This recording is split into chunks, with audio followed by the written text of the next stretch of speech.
Okay, so let's dive into some really powerful source material that completely reframes the act of prayer. We're not talking about a passive religious activity here, but a vital, active tool for enforcing your spiritual rights and, really, for manifesting your destiny. And right off the bat, the source material hits us with this foundational idea. The interpretation here is really direct. Prayer isn't just a friendly suggestion. It's presented as an absolute command, something that's required for your spiritual survival. Because you see, the opposite of praying isn't just silence, it's fainting, which means becoming completely and totally overwhelmed. So this first section really hammers home this idea that prayer is non-negotiable. It's positioned as the one single activity that gives us our strength and secures our very existence in the spiritual realm. And this slide, wow, it just lays out the stakes perfectly, doesn't it? The contrast couldn't be more stark. On one side, prayer is your strength, your security, your defense. But on the other side, a lack of prayer, what the source actually calls prayerlessness, it leads directly to weakness, vulnerability, and basically being spiritually plundered. I mean, that imagery is just incredibly vivid. The source points out that even Peter, a guy who literally walked with Jesus, was warned about this very thing. The message is just so clear. Nobody is exempt. Without prayer, you become vulnerable, like wheat being sifted, just easily scattered by any opposing force. It's that consistent prayer life that gives you the stamina to stand firm. All right, next up, we get to a really crucial point.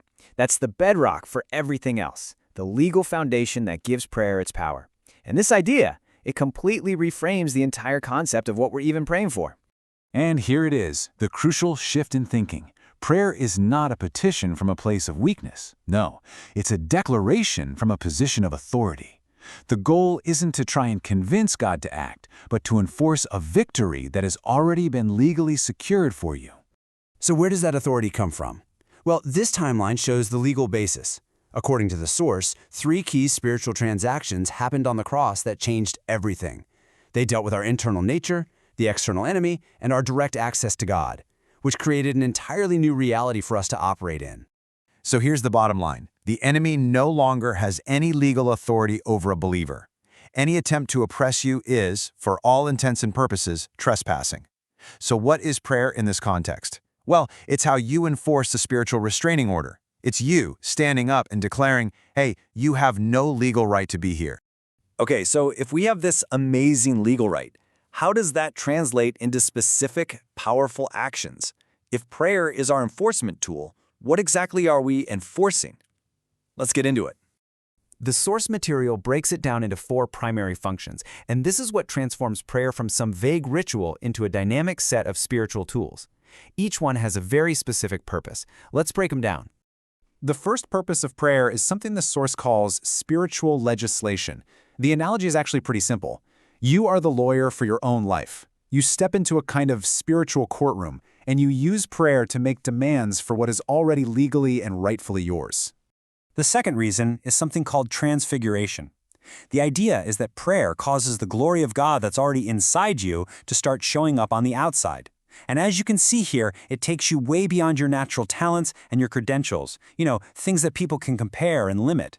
And it puts you into a realm where you carry this unique divine presence that just changes how the whole world sees and responds to you. And this idea, it's really fascinating when you think about it.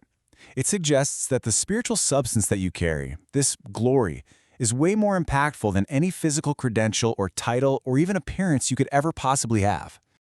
Now, the third reason we pray is to actually influence time itself. According to the source, prayer acts like a spiritual insurance system. It prevents the enemy from stealing your time, your opportunities, and it serves as this powerful tool to recalibrate your entire timeline.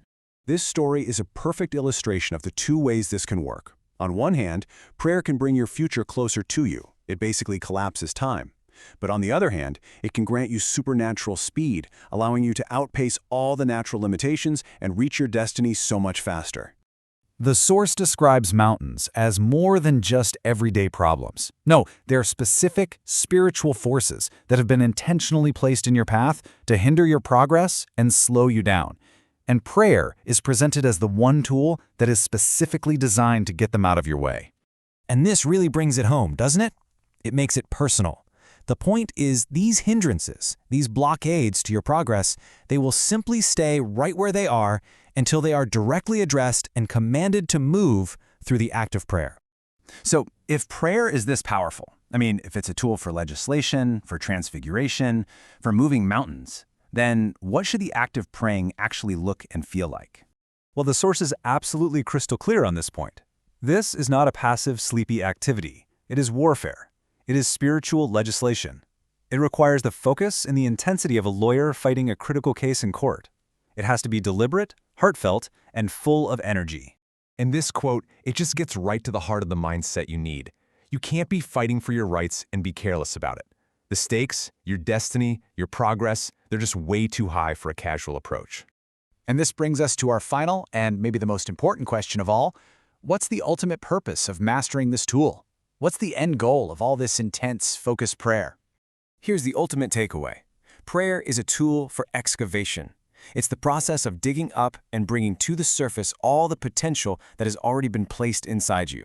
The entire journey is about becoming, right here and now, the person you've already been declared to be. This concept of continuous transformation is just captured so perfectly here.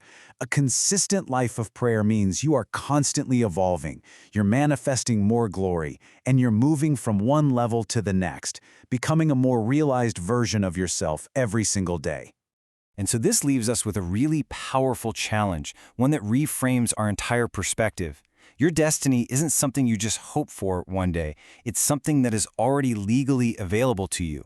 Prayer is the key, and the final question is simply whether you're going to choose to use it to unlock the door and claim what's already yours.